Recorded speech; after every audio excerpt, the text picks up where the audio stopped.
אומרים שהאקדמיה שלי זה העסק הכי יפה בארץ. בואו נראה אם זה נכון.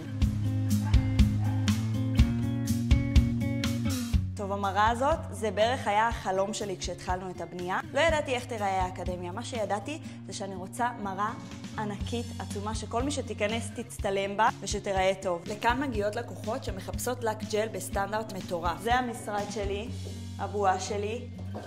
גם כשמדובר בכיור נטילת ידיים, זה חייב להיות מושקע. הכיתות לימוד שלנו זה הדבר האהוב עליי באקדמיה. הכי חשוב היה לי שהבנות ילמדו באמת באווירה טובה, באווירה יפה, לא פחות משאר האקדמיה. כאן זה המטבחון שלנו. פה בגדול תמיד מחכה לבנות מאפים, כל מיני ממתקים, הן מכינות לעצמם קפה, תה, מה שהן רוצות.